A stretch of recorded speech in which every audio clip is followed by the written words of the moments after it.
ಸಮಯ ಸುದ್ದಿವಾಹಿನಿಯ ಆತ್ಮೀಯ ವೀಕ್ಷಕರೆಲ್ಲರಿಗೂ ವಿಶೇಷ ಕಾರ್ಯಕ್ರಮಕ್ಕೆ ನಿಮಗೆಲ್ಲ ಆತ್ಮೀಯವಾದ ಸ್ವಾಗತ ಮತ್ತು ನಮಸ್ಕಾರಗಳು.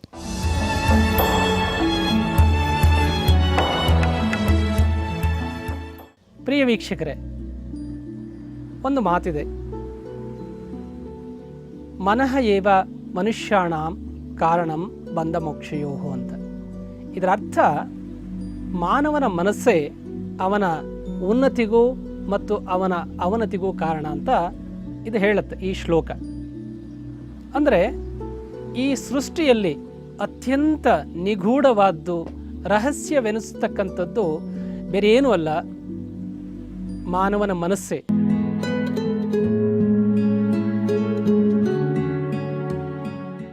ನಾವು ನಮ್ಮ ಮನಸ್ಸನ್ನು ಸಂಪೂರ್ಣವಾಗಿ ಇನ್ನೂ ತಿಳ್ಕೊಳ್ಳೋಕ್ಕಾಗಿಲ್ಲ. ನಾವು ಬೇರೆ ಗ್ರಹಗಳನ್ನು ತಿಳ್ಕೊಂಡಿದ್ದೇವೆ, ವಿಜ್ಞಾನದಲ್ಲಿ ತುಂಬ ಮುಂದುವರೆದಿದ್ದೇವೆ ಮತ್ತು ವೈದ್ಯಕೀಯ ಲೋಕದಲ್ಲಿ ಪವಾಡಗಳನ್ನು ಸೃಷ್ಟಿಸಿದ್ದೇವೆ.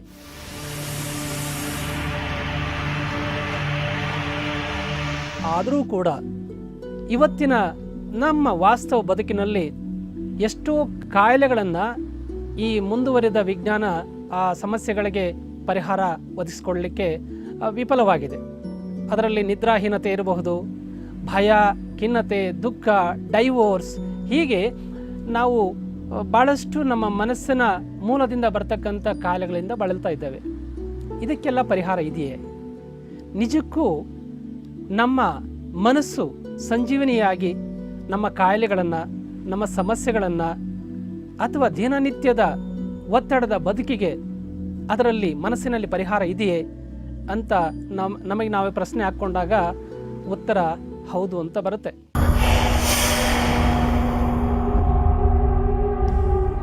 ಪ್ರಾಣಿಗಳ ಬಗ್ಗೆ ನಮಗಿರ್ತಕ್ಕಂಥದ್ದು ಬಹಳ ಸೀಮಿತ ಪರಿಜ್ಞಾನ. ಹಾವು ಅಂದರೆ ಸಾವು ಅಂತ ನಾವು ಅರ್ಥ ಮಾಡ್ಕೊಂಡಿದ್ದೇವೆ. ಎಷ್ಟೋ ಹಾವುಗಳು ವಿಷದ ಹಾವುಗಳಲ್ಲ, ಅವುಗಳು ನಮ್ಮ ಮಿತ್ರರ ಹಾಗೆ ಕೆಲಸ ಮಾಡ್ತವೆ.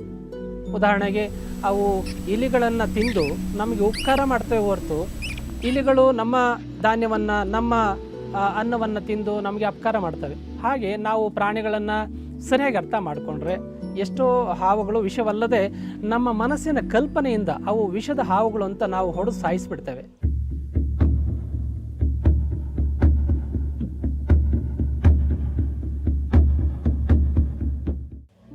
ಹಾಗೆ ಈಗ ಹಲ್ಲಿ ಇರ್ಬೋದು. ಹಲ್ಲಿ ಮನೆಯಲ್ಲಿ ಅದು ಆಹಾರದಲ್ಲಿ ಬಿದ್ದರೆ ಅದು ವಿಷ ಅಂತ ತಿಳ್ಕೊಂಡಿದ್ದೇವೆ. ಅದು ವಾಸ್ತವ ಅಲ್ಲ. ಅದು ಹಲ್ಲಿ ಕೀಟಗಳನ್ನು ತಿಂದು ಬದುಕ್ತಕ್ಕಂಥ ಒಂದು ಪ್ರಾಣಿ ವರ್ಗಕ್ಕೆ ಸೇರಿರ್ತಕ್ಕಂಥದ್ದು. ಅದು ಸೊಳ್ಳೆಗಳನ್ನು ತಿಂದು ಬದುಕುತ್ತೆ, ಕಪ್ಪೆ ಸೊಳ್ಳೆಗಳನ್ನು ತಿಂದು ಬದುಕುತ್ತೆ. ಹೀಗೆ ನಮಗೆ ಅವುಗಳ ಬಗ್ಗೆ ಸಂಪೂರ್ಣ ಪರಿಜ್ಞಾನ ಇಲ್ಲದೆ ತಪ್ಪು ಕಲ್ಪನೆಯಿಂದ ಅವುಗಳನ್ನು ಶತ್ರುಗಳ ಹಾಗೆ ನಾವು ಭಾವಿಸಿ ಅವುಗಳನ್ನು ಕೊಂದಾಕ್ಬಿಡ್ತೇವೆ.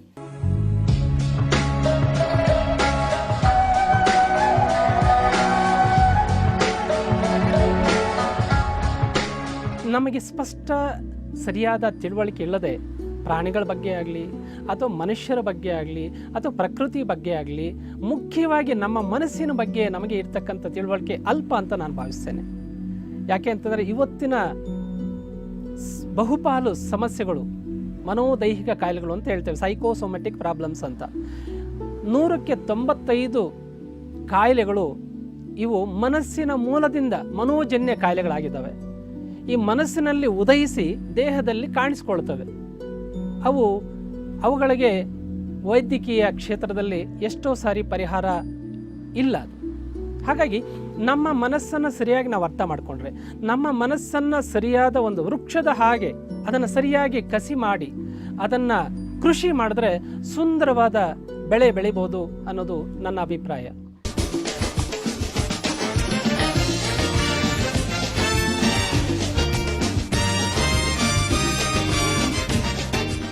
ಈ ನಮ್ಮಲ್ಲೇ ಅಡಗಿರ್ತಕ್ಕಂಥ ಈ ಸುಪ್ತ ಮನಸ್ಸಿನ ಒಂದು ಶಕ್ತಿಯನ್ನು ದಿನನಿತ್ಯದ ಜೀವನದಲ್ಲಿ ಅದು ಸಂತೋಷಕ್ಕಾಗಿರ್ಬೋದು, ಆರೋಗ್ಯಕ್ಕಾಗಿರ್ಬೋದು, ಆನಂದಕ್ಕಾಗಿರ್ಬೋದು, ಇನ್ನೊಬ್ಬರನ್ನು ಕ್ಷಮಿಸೋದಕ್ಕೆ, ಇನ್ನೊಬ್ಬರನ್ನು ಪ್ರೀತಿಸೋದಕ್ಕೆ, ಸೇವೆ ಮಾಡೋದಕ್ಕೆ, ಹೀಗೆ ಸಾರ್ಥಕ ಜೀವನಕ್ಕೆ ಬೇಕಾದಂಥ ಎಲ್ಲ ಒಂದು ಸಂಪತ್ತು ನಮ್ಮ ಒಳಗಡೆನೇ ಇದೆ.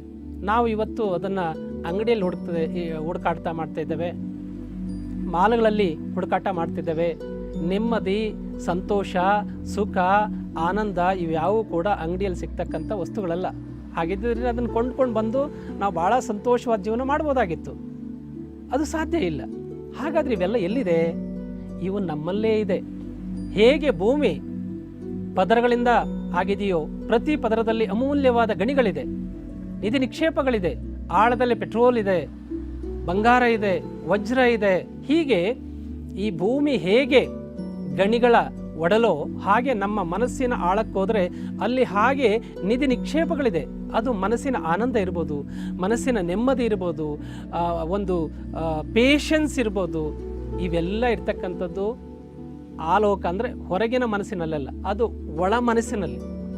ಈ ಒಳ ಮನಸ್ಸನ್ನು ತಿಳ್ಕೊಳ್ತಕ್ಕಂಥ ಒಂದು ಪ್ರಯತ್ನವೇ ಅಂತರ್ಯಾನ. ಇದು ಧ್ಯಾನ. ಧ್ಯಾನ ಮನಸ್ಸಿನ ಸ್ನಾನ.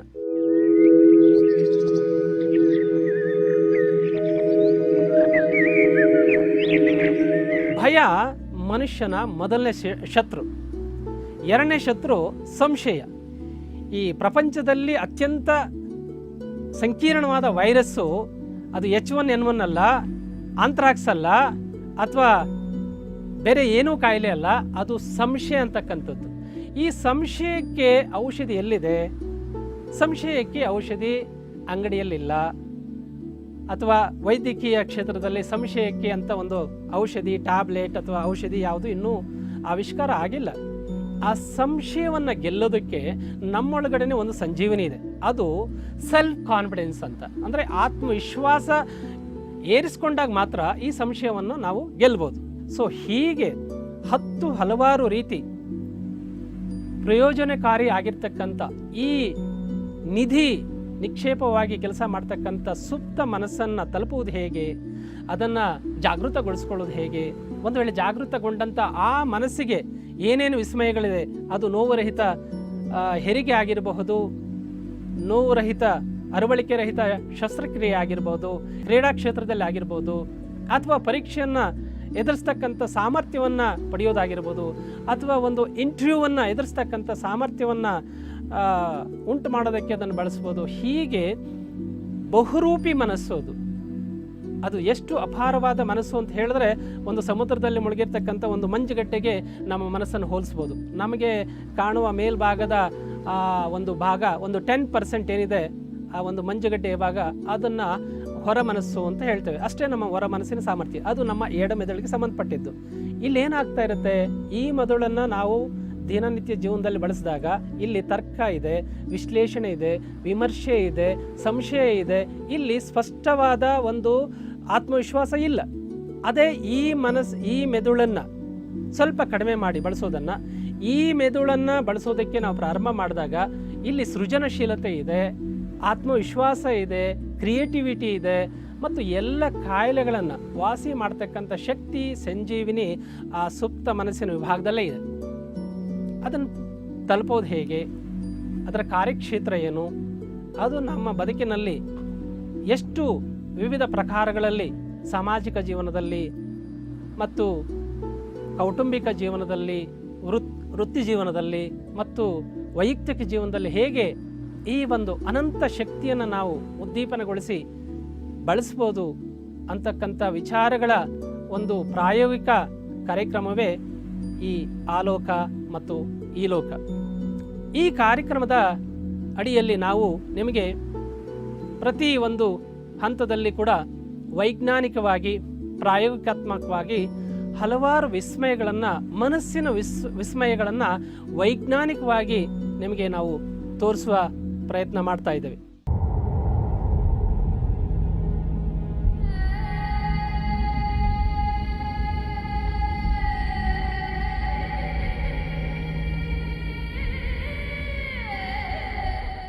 ಈ ಮನೋಲೋಕದ ಪಯಣದಲ್ಲಿ ಒಂದು ಪುಟ್ಟ ವಿರಾಮ.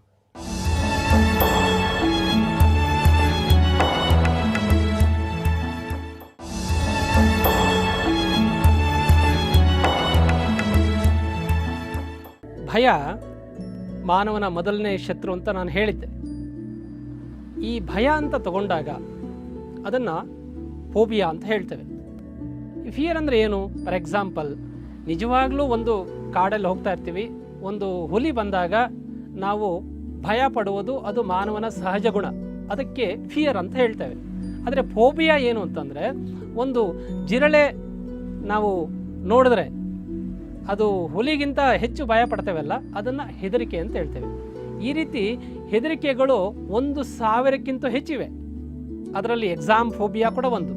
ಪರೀಕ್ಷೆಯ ಸಮಯದಲ್ಲಿ ಎಷ್ಟೋ ವಿದ್ಯಾರ್ಥಿಗಳು ಭಯದ ಜ್ವರಕ್ಕೊಳಗಾಗ್ತಾರೆ. ಸಾಮಾನ್ಯವಾಗಿ ಜ್ವರ ಬರೋದು ವೈರಸ್ಸು ಅಥವಾ ವಾಟರ್ ಇನ್ಫೆಕ್ಷನ್ ಆದಾಗ ಹೀಗೆ. ಆದರೆ ಪರೀಕ್ಷೆಯ ಸಮಯದಲ್ಲಿ ಬರ್ತಕ್ಕಂಥ ಈ ಭಯ ಅಥವಾ ಹೆದರಿಕೆ ಏನಿದೆ, ಇದು ಯಾವುದೇ ವೈರಸ್ಸಿಂದ ಅಥವಾ ಬ್ಯಾಕ್ಟೀರಿಯಿಂದ ಬಂದಿದ್ದಲ್ಲ. ಇದು ಊಹಾತ್ಮಕ ಭಯ. ನಾನು ಪರೀಕ್ಷೆಯನ್ನು ಸಮರ್ಥವಾಗಿ ಎದುರಿಸಲಾರೆ, ಪರೀಕ್ಷೆಯಲ್ಲಿ ಸರಿಯಾದ ಅಂಕಗಳನ್ನು ತಲುಪೋದಕ್ಕಾಗೋದಿಲ್ಲ, ನನ್ನ ನಿರೀಕ್ಷೆಯನ್ನು ತಲುಪೋದಕ್ಕಾಗೋದಿಲ್ಲ, ಕಷ್ಟವಾದ ಪ್ರಶ್ನೆಗಳು ಬಂದಿರುತ್ತವೆ. ಹೀಗೆ ಮನಸ್ಸು ಊಹಾತ್ಮಕ ರೀತಿಯಲ್ಲಿ ಆಲೋಚನೆಗಳನ್ನು ಸೃಷ್ಟಿ ಮಾಡಿಕೊಂಡು ಅದೇ ವೈರಸ್ ಆಗಿ ದೇಹದ ತಾಪಮಾನ ಜಾಸ್ತಿಯಾಗಿ ಅದನ್ನೇ ನಾವು ಪರೀಕ್ಷೆ ಭಯ ಅಥವಾ ಪರೀಕ್ಷೆ ಜ್ವರ ಅಂತ ಕರೆಯೋದು. ಇದಕ್ಕೆ ನಿಜವಾಗ್ಲೂ ವೈದ್ಯಕೀಯ ಕ್ಷೇತ್ರದಲ್ಲಿ ಔಷಧಿ ಆಗಲಿ ಟ್ಯಾಬ್ಲೆಟ್ ಆಗಲಿ ಇಲ್ಲ. ಹಾಗಾದರೆ ಎಲ್ಲಿದೆ ಈ ಔಷಧಿ? ಈ ಔಷಧಿ ಉಗ್ರಾಣ ಮನಸ್ಸಿನ ಆಳದಲ್ಲೇ ಇದೆ. ಮನಸ್ಸನ್ನು ಊಹಾತ್ಮಕ ರೀತಿಯಲ್ಲಿ ಆ ಒಂದು ವಿದ್ಯಾರ್ಥಿಗಳಿಗೆ ನಾವು ಶಾಲೆಯಲ್ಲಿ ಅಥವಾ ಕಾಲೇಜಲ್ಲಿ ಅಥವಾ ಭಯದ ಆ ಒಂದು ಪರೀಕ್ಷೆ ಭಯದಿಂದ ಆ ಸಮಸ್ಯೆಯಿಂದ ನರಳುತ್ತಿರ್ತಕ್ಕಂಥ ವಿದ್ಯಾರ್ಥಿಗಳಿಗೆ ಸರಿಯಾದ ಸೂಕ್ತ ಮಾರ್ಗದರ್ಶನ ಅಂದರೆ ಒಂದು ಕ್ರಿಯೇಟಿವ್ ವಿಜುವಲೈಸೇಷನ್ ಅಂತ ಹೇಳ್ತೇವೆ. ಪರೀಕ್ಷೆ ಬರೆಯೋದಕ್ಕಿಂತ ಮುಂಚೆನೇ ಅವನ ಮನಸ್ಸಿನಲ್ಲಿ ಒಂದು ಪರೀಕ್ಷೆಯ ಹಾಲನ್ನು ಸೃಷ್ಟಿ ಮಾಡಿಕೊಂಡು ಆ ಸೃಷ್ಟಿಯಲ್ಲಿ ಅವನ ಹಾರ್ಟ್ ಬೀಟು, ಅವನ ಉಸಿರಾಟ, ಅವನ ದೇಹದ ತಾಪಮಾನ, ಅವನ ಲೆವೆಲ್ ಆಫ್ ಕಾನ್ಫಿಡೆನ್ಸ್ ಇವೆಲ್ಲವನ್ನು ಏರಿಕೆ ಮಾಡಿ ಅವನಿಗೆ ಸ್ಥಿರ ಮಾಡಿ ಮನಸ್ಸಲ್ಲಿ ನಾವು ಮಾಡಿಕೊಟ್ರೆ ಖಂಡಿತ ಆ ವ್ಯಕ್ತಿ ಸಮರ್ಥವಾಗಿ ಪರೀಕ್ಷೆಯನ್ನು ಎದುರಿಸಬಲ್ಲ. ಸೊ ಹೀಗೆ ಅನೇಕ ಭಯಗಳಿದೆ. ಹಾವಿನ ಬಗ್ಗೆ ಭಯ ಮತ್ತು ಮುಂದಿನ ಭವಿಷ್ಯದ ಬಗ್ಗೆ ಭಯ, ಮತ್ತು ವ್ಯಾಪಾರವನ್ನು ಪ್ರಾರಂಭ ಮಾಡಬೇಕಾದ್ರೆ ಅವನಲ್ಲಿ ಆತ್ಮವಿಶ್ವಾಸ ಇರೋದಿಲ್ಲ, ನಾನು ಸೋತು ಹೋಗ್ತೇನೆ, ನಾನು ನಷ್ಟಕ್ಕೀಡಾಗ್ತೇನೆ ಅಂತಕ್ಕಂಥ ಈ ಊಹಾತ್ಮಕ ಭಯಗಳೇ ಅವನನ್ನು ನಿಜವಾಗ್ಲೂ ಸೋಲಿಸೋ ಹಾಗೆ ಮಾಡೋದು. ಹೀಗೆ ಮನಸ್ಸಿನಲ್ಲಿ ಅದಕ್ಕೆ ನಿಜವಾದ ಪರಿಹಾರ ಮನಸ್ಸಿನಲ್ಲಿದೆ. ಅದನ್ನು ನಾವು ಮುಂದಿನ ಒಂದು ಎಪಿಸೋಡ್ಸಲ್ಲಿ ಹಂತವಾಗಿ ಪ್ರಾಯೋಗಿಕವಾಗಿ ನಿಮಗೆ ತೋರಿಸ್ತೇವೆ. ಯಾವ ಭಯಕ್ಕೆ ಯಾವ ರೀತಿಯಾಗಿ ನಾವೇ ಚಿಕಿತ್ಸೆ ಮಾಡಿಕೊಳ್ಬಹುದು ಅಥವಾ ಅದಕ್ಕೆ ಪರಿಹಾರ ಕಂಡುಕೊಳ್ಬೋದು ಅಂತಕ್ಕಂಥ ಮಾರ್ಗದರ್ಶನದ ಪರಿಚಯ ಮತ್ತು ಪ್ರಯೋಗಗಳನ್ನು ಕೂಡ ಮುಂದಿನ ಹಂತಗಳಲ್ಲಿ ನಾವು ಮಾಡ್ತಾ ಹೋಗ್ತೇವೆ.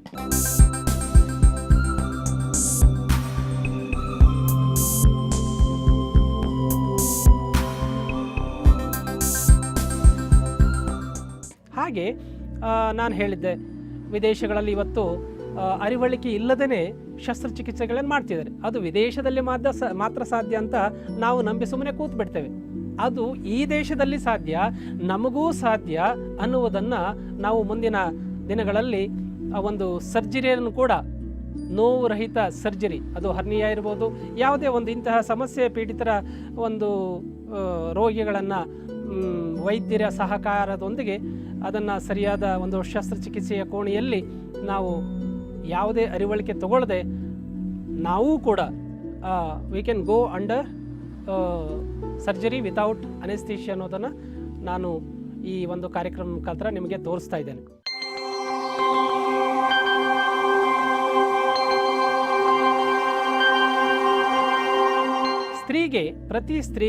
ಪ್ರತಿ ಹೆಣ್ಣಿಗೆ ಹೆರಿಗೆ ಅಂತಕ್ಕಂಥದ್ದು ಮರುಹುಟ್ಟು, ಅದು ಒಂದು ಪುನರ್ಜನ್ಮ. ಆ ಒಂದು ಹೆರಿಗೆ ನೋವನ್ನು ಅನುಭವಿಸಿದವರಿಗೆ ಮಾತ್ರ ಗೊತ್ತು ಆ ನೋವು ಏನು ಅಂತಕ್ಕಂಥದ್ದು. ಈ ಮನೋಶಕ್ತಿಯನ್ನು ಉಪಯೋಗಿಸ್ಕೊಂಡು ಅಥವಾ ಈ ಧ್ಯಾನದ ಶಕ್ತಿಯನ್ನು ಉಪಯೋಗಿಸ್ಕೊಂಡು ಹೇಗೆ ನಾವು ನೋವು ರಹಿತ ಹೆರಿಗೆಯನ್ನು ಮಾಡ್ಬೋದು ಅಥವಾ ನೋಡ್ಬೋದು ಅಥವಾ ಹೆಣ್ಮಕ್ಳು ಅನುಭವಿಸ್ಬೋದು ಅಂತಕ್ಕಂಥ ಒಂದು ಪ್ರಾತ್ಯಕ್ಷಿತೆಯನ್ನು ಕೂಡ ಈ ಕಾರ್ಯಕ್ರಮದ ಅಡಿಯಲ್ಲೇ ನಾವು ನಿಮಗೆ ಮಾಡಿ ತೋರಿಸ್ತೇವೆ ಪ್ರಾಯೋಗಿಕವಾಗಿ. ಅದು ವೈಜ್ಞಾನಿಕ ತಜ್ಞರ ವೈದ್ಯರ ನೆರವಿನೊಂದಿಗೆ ಆ ಒಂದು ಕೂಡ ಪ್ರಾತ್ಯಕ್ಷಿತೆಯನ್ನು ನಾವು ಮಾಡ್ತೇವೆ.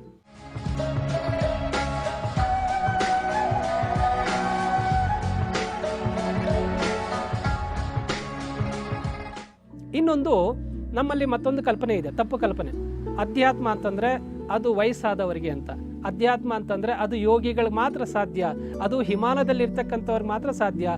ಆ ಹಿಮದಲ್ಲಿ ತಪಸ್ ಮಾಡಬೇಕಾದ್ರೆ ಅದಕ್ಕೆ ವಿಶೇಷವಾದ ಸಾಧನೆ ಬೇಕು ಅಂತಕ್ಕಂಥ ಒಂದು ಪರಿಕಲ್ಪನೆ ಇದೆ. ಇದು ಕೂಡ ಒಂದು ತಪ್ಪು ಅಭಿಪ್ರಾಯ ಅಂತ ನನ್ನ ಭಾವನೆ. ಸಾಮಾನ್ಯ ಮನುಷ್ಯನು ಕೂಡ ಆ ಯೋಗ ಸಮಾಧಿಯನ್ನು ಅನುಭವಿಸ್ಬೋದು. ಅದಕ್ಕೆ ಬೇಕಾದ್ದು ಒಂದು ಸಾಧನೆ ಮತ್ತು ಇನ್ನೊಂದು ಮಾರ್ಗದರ್ಶನ. ಅವೆರಡೂ ನಮಗೆ ಸಿಕ್ಕಿದ್ರೆ ನಮ್ಮ ಮಕ್ಕಳನ್ನು ಕೂಡ ಆ ಯೋಗ ಸಮಾಧಿ ಸ್ಥಿತಿಗೆ ನಾವು ತಗೊಂಡೋಗಿ ಅವರನ್ನು ಕೂಡ ಹಿಮದ ಮೇಲೆ ಹಾಯಾಗಿ ಗಂಟೆಗಟ್ಟಲೆ ಕುಳಿತು ತಪಸ್ಸು ಮಾಡುವ ಹಾಗೆ ನಾವು ಮಾಡ್ಬೋದು. ಅದನ್ನು ಕೂಡ ಮುಂದಿನ ಪ್ರಾತ್ಯಕ್ಷಿಕತೆಯಲ್ಲಿ ನಾವು ನಿಮಗೆ ತೋರಿಸ್ತಾ ಇದ್ದೇವೆ. ಹೀಗೆ ಹಲವಾರು ವಿಜ್ಞಾನಕ್ಕೂ ಸವಾಲಾಗಿರುವ, ವಿಜ್ಞಾನದಿಂದ ಪರಿಷ್ಕಾರ ಮಾಡಲಿಕ್ಕಾಗದಂಥ ಅನೇಕ ಸಮಸ್ಯೆಗಳಿಗೆ ನಮ್ಮ ಮನಸ್ಸಿನ ಆಳದಲ್ಲಿಯೇ ಅಂತಹ ಒಂದು ಸಂಜೀವನಿಯಂತಹ ಮತ್ತಿದೆ ಎನ್ನುವುದನ್ನು ತೋರಿಸ್ತಕ್ಕಂಥ ಒಂದು ವಿನೂತನವಾದ ವಿಶೇಷವಾದ ವೈಜ್ಞಾನಿಕ ಆಧಾರದ ಮೇಲೆ ರಚಿತವಾಗಿರ್ತಕ್ಕಂಥ ಕಾರ್ಯಕ್ರಮ ಇದು ಆಲೋಕ ಈ ಲೋಕ.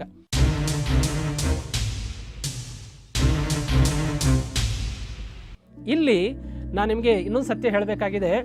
ಇವತ್ತು ನಾವು ನಂಬ್ತೇವೆ ಕ್ಯಾನ್ಸರ್ ಬಂದರೆ, ಅರ್ಬುದ ರೋಗ ಬಂದರೆ ಅದು ವಾಸಿ ಆಗೋದಿಲ್ಲ ಅಂತ. ಇದು ಭಾಳಷ್ಟು ಸರಿ ಸುಳ್ಳಲ್ಲ.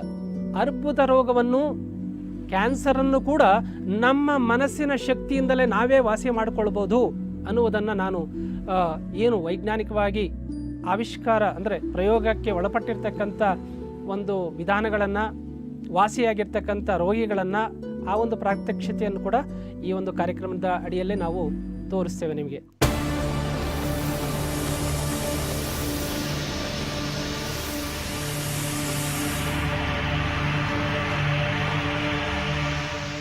ಹಾಗೆ ಅದು ಕ್ಯಾನ್ಸರ್ ಇರ್ಬೋದು, ಅಥವಾ ಟ್ಯೂಮರ್ ಇರ್ಬೋದು, ಅಥವಾ ಕಿಡ್ನಿ ಸ್ಟೋನ್ ಇರ್ಬೋದು, ಮೂತ್ರಪಿಂಡದಲ್ಲಿ ಕಲ್ಲು, ಇವುಗಳನ್ನು ಮನಸ್ಸೇ ಒಂದು ಲೇಸರ್ ಶಕ್ತಿಯಾಗಿ ಅದನ್ನು ಬದಲಾಯಿಸುವ ಒಂದು ಪ್ರೇರಣೆ, ಒಂದು ಮಾರ್ಗದರ್ಶನ ಅದಕ್ಕೆ ಕೊಟ್ಟರೆ ಖಂಡಿತ ಆ ಒಂದು ಲೇಸರ್ನಂತಹ ಮನಸ್ಸು ಆ ಒಂದು ರೋಗಗಳನ್ನು ಕೂಡ ನಿವಾರಣೆ ಮಾಡುತ್ತೆ.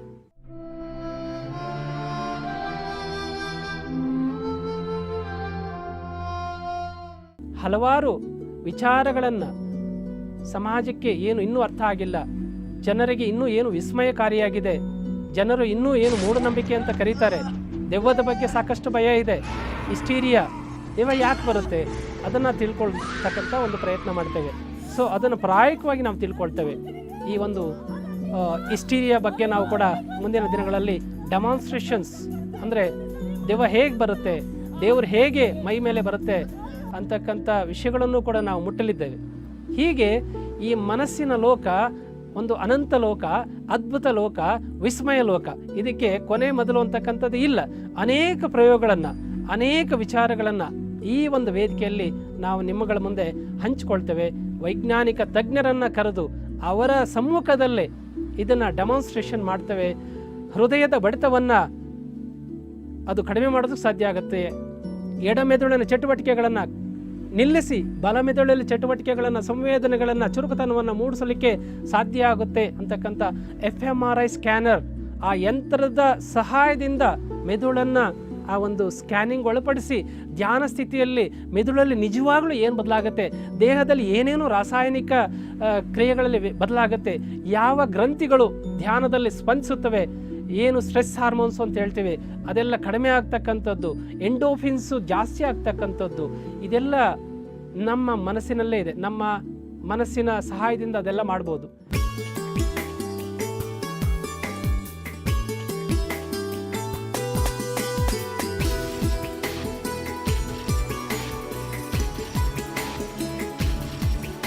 ನಮ್ಮ ಮನಸ್ಸು ನಿಜಕ್ಕೂ ಒಂದು ಚಾಕು ಇದ್ದ ಹಾಗೆ. ಚಾಕುವನ್ನು ಒಂದು ದರೋಡೆಕೋರನ ಕೈಲಿ ಕೊಟ್ಟರೆ ಒಂದು ಕೊಲೆ ಆಗತ್ತೆ. ಅದೇ ಚಾಕುವನ್ನು ಒಬ್ಬ ವೈದ್ಯರಲ್ಲಿ ಕೊಟ್ಟರೆ ಅವರು ಒಂದು ಪ್ರಾಣವನ್ನು ಉಳಿಸ್ತಾರೆ ಶಸ್ತ್ರಚಿಕಿತ್ಸೆಯ ಮುಖಾಂತರ.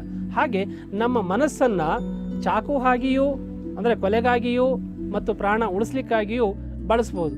ಅದೊಂದು ಅನಂತ ಶಕ್ತಿ. ಹಾಗೆ ನಮ್ಮ ಮನಸ್ಸನ್ನು ಒಳಿತಿಗಾಗಿಯೂ, ಮಾನವನ ಕಲ್ಯಾಣಕ್ಕಾಗಿಯೂ ಬಳಸ್ಬೋದು, ಅಥವಾ ನಮ್ಮ ವಿನಾಶಕ್ಕಾಗಿಯೂ ನಾವೇ ಬಳಸ್ಕೋಬೋದು.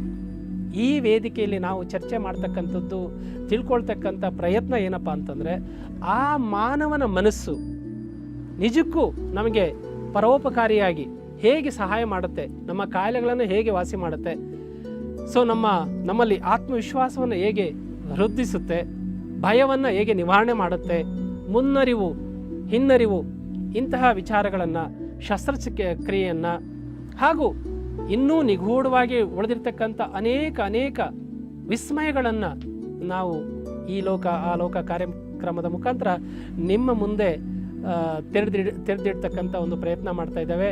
ನಿರ್ಣಯಕಾರರು ನೀವೇ.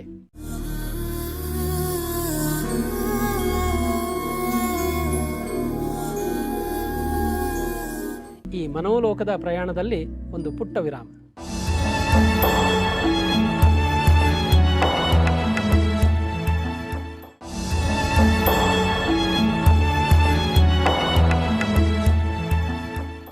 ಮನುಷ್ಯನ ಹಿತಶತ್ರುಗಳಲ್ಲಿ ಈ ಒಂದು ಕೀಳರಿಮೆ ಕೂಡ ಒಂದು.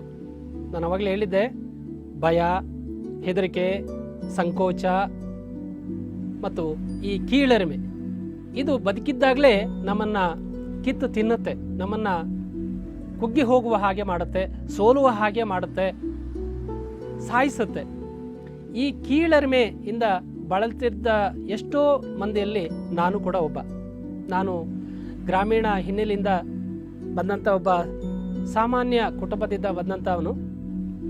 ನನ್ನ ಒಂದು ಶೈಕ್ಷಣಿಕ ಹಿನ್ನೆಲೆ ಬರೀ ಪದವಿವರೆಗೆ ಮಾತ್ರ ಆಗಿತ್ತು. ಈ ಬೆಂಗಳೂರಂತಹ ಒಂದು ಬೃಹತ್ ನಗರಕ್ಕೆ ಬಂದಾಗ ಇಲ್ಲಿ ಸಣ್ಣ ಮಕ್ಕಳು ಕೂಡ ತುಂಬ ಕಾನ್ಫಿಡೆಂಟ್ ಆಗಿ ಇಂಗ್ಲೀಷಲ್ಲಿ ಫ್ಲೂಯೆಂಟಾಗಿ ಮಾತಾಡೋದನ್ನು ನೋಡಿ ನನಗೆ ಸಂಕೋಚ ಆಗ್ತಾ ಇತ್ತು. ನನಗೆ ಒಂಥರ ನನ್ನ ಬಗ್ಗೆನೇ ನಾಚಿಕೆ ಆಗ್ತಾ ಇತ್ತು. ಏನಪ್ಪ, ಮಕ್ಕಳೆಲ್ಲ ಎಷ್ಟು ಅದ್ಭುತವಾಗಿ ಇಂಗ್ಲೀಷಲ್ಲಿ ಮಾತಾಡ್ತವೆ, ನನಗೆ ಯಾಕೆ ಆಗ್ತಾ ಇಲ್ಲ ಅಂತಕ್ಕಂಥ ಒಂದು ಕೀಳರಿಮೆ ನನ್ನಲ್ಲೇ ಮನೆ ಮಾಡಿಕೊಂಡು ಕೂತ್ಕೊಂಡಿತ್ತು. ಸೊ ಇದಕ್ಕೆ ನಾನು ಏನಾದರೂ ಪರಿಹಾರ ಕಂಡ್ಕೋಬೇಕು ಅಂತ ಅಂದುಕೊಂಡಾಗ ನನಗೆ ನೆರವಾಗಿದ್ದು ಯೋಗ ನಿದ್ರೆ. ನೀವು ನಂಬಿದರೆ ನಂಬಿ, ಬಿಟ್ಟರೆ ಬಿಡಿ, 1 ತಿಂಗಳ ಕಾಲ ನಾನು ಪ್ರತಿನಿತ್ಯ ಯೋಗ ನಿದ್ರೆ ಮಾಡದೆ ಇಂಗ್ಲೀಷ್ ಕಲ್ತ್ಕೊಂಡೆ. ಆ ಕಲಿತ ಇಂಗ್ಲೀಷ್ ಜ್ಞಾನದಿಂದ ನಾನು ಅಮೆರಿಕದಂತಹ ಒಂದು ರಾಷ್ಟ್ರಕ್ಕೆ ಹೋಗಿ ಅಲ್ಲಿನ ಒಂದು ಪ್ರತಿಷ್ಠಿತ ಯೂನಿವರ್ಸಿಟಿ ಆಫ್ ಬರ್ಕ್ಲಿ ಯೂನಿವರ್ಸಿಟಿ ಅಂತ ಏನಿದೆ, ಅಲ್ಲಿ 800 ಜನ PhD ಸ್ಟೂಡೆಂಟ್ಸ್ಗೆ ನಾನು ಅದ್ಭುತವಾದ ಒಂದು ಭಾಷಣವನ್ನು ಮಾಡಿ ಬಂದೆ. ಅಂದರೆ ಈ ಸಾಮರ್ಥ್ಯ ನನ್ನಲ್ಲಿ ಇತ್ತು, ಆದರೆ ನಾನು ಅದನ್ನು ಕಂಡುಕೊಂಡಿರಲಿಲ್ಲ. ಸೊ ಹೀಗೆ ನಮ್ಮ ಕೀಳರಿಮೆಯನ್ನು ಕೂಡ ನಾವು ಗೆದ್ದು ಸೊ ಆ ಒಂದು ಯಶಸ್ಸನ್ನು ನಾವೇ ಕಂಡುಕೋಬೋದು. ಹಾಗೆ ಆ ರೀತಿಯಲ್ಲೂ ಕೂಡ ಈ ಒಂದು ಮನೋಶಕ್ತಿಯ ಬಳಕೆ ಆಗುತ್ತೆ. ಸೊ ಹಾಗೆ ಅಮೆರಿಕಕ್ಕೆ ಹೋದಾಗ ಸ್ವಾಮಿ ವಿವೇಕಾನಂದರಿಗೆ ಹೇಗೆ ಒಂದು ಸಂದಿಗ್ಧ ಪರಿಸ್ಥಿತಿ ಆಗಿತ್ತೋ ಹಾಗೆ ನನಗೂ ಕೂಡ ಎದುರಾಗಿತ್ತು. ಏನು, it was not planned at all. ನಾನು ಅಲ್ಲಿ ಹೋದಾಗ ನನಗೆ ಯಾವುದೇ ಒಂದು ಸಹಕಾರ ಮೊದಲಿಗೆ ಇರಲಿಲ್ಲ. ಆದರೆ ನಾನು ಎದೆಗುಂದಲಿಲ್ಲ, ಮನೋಶಕ್ತಿಯನ್ನು ನಾನು ಬಳಸಿದೆ. ಸುಮ್ಮನೆ ಕೂತು ಐ ಸ್ಟಾರ್ಟೆಡ್ ವಿಜುವಲೈಸಿಂಗ್. ನನ್ನ ಮನಸ್ಸಿನಲ್ಲೇ ಒಂದು ಕಲ್ಪನೆ ಮಾಡ್ಕೊಳ್ತಾ ಇದ್ದೆ. ಸೊ ನಾನು ಇಲ್ಲಿ ಭಾಷಣ ಮಾಡ್ತಾ ಇದ್ದೇನೆ, ಆ ಕಡೆಯಿಂದ ನನಗೆ ಆಹ್ವಾನ ಬರ್ತಾ ಇದೆ, ಇನ್ನೊಂದು ಕಡೆಯಿಂದ ಆಹ್ವಾನ ಬರ್ತಾ ಇದೆ, ಶಿಕಾಗೋಯಿಂದ ಬರ್ತಾ ಇದೆ, ಟೆಕ್ಸಾಸಿಂದ ಬರ್ತಾ ಇದೆ. ಹೀಗೆ ನಾನು ಕುಳಿತಲ್ಲೇ ಧ್ಯಾನದಲ್ಲೇ ನಾನು ಆ ಒಂದು ಆಹ್ವಾನಗಳನ್ನು ನಿರೀಕ್ಷೆ ಮಾಡಿಕೊಂಡ ಹಾಗೆ, ಅವರು ನನ್ನ ಕರೆಸ್ಕೊಂಡ ಹಾಗೆ, ನಾನಲ್ಲಿ ಅದ್ಭುತವಾಗಿ ಅವರಿಗೆ ಅಡ್ರೆಸ್ ಮಾಡ್ತಾ ಇರುವ ಹಾಗೆ ಕಲ್ಪನೆ ಮಾಡ್ಕೊಳ್ತಾ ಹೋದೆ. It happened in my life, believe it or not. ಇದು ನಿಜವಾಗ್ಲೂ ಸೃಷ್ಟಿಯಾಯಿತು. ಅಂದರೆ ಒಂದು ಮಾತಿದೆ, ಪ್ರತಿಯೊಂದು ಕೂಡ 2 ಬಾರಿ ಸೃಷ್ಟಿಯಾಗುತ್ತೆ ಮೈ ಡಿಯರ್ ಫ್ರೆಂಡ್ಸ್. ಒಂದು ಮನಸ್ಸಿನಲ್ಲಿ, ಇನ್ನೊಂದು ವಾಸ್ತವ ಪ್ರಪಂಚದಲ್ಲಿ.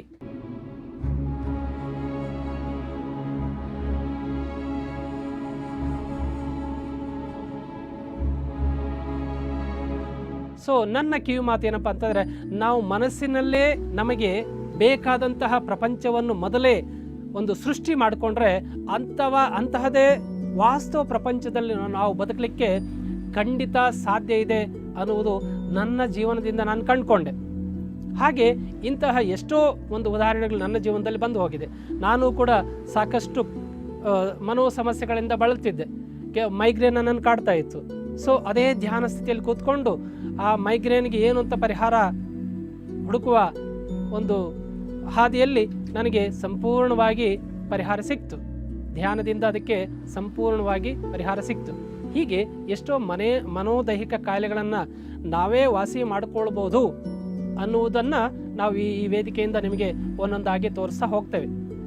ಸೊ ಹೀಗೆ ಈ ವಿಸ್ಮಯಕಾರಿ ಅನಂತ ಶಕ್ತಿಯ ಸುಪ್ತ ಮನಸ್ಸನ್ನು ಹೇಗೆ ದೈನಂದಿನ ಬದುಕಿನಲ್ಲಿ ಶಾಂತಿ, ನೆಮ್ಮದಿಯ, ಸಂತೋಷಕರವಾದ, ಆನಂದಕರವಾದ ಜೀವನಕ್ಕೆ ಬಳಸ್ಬೋದು.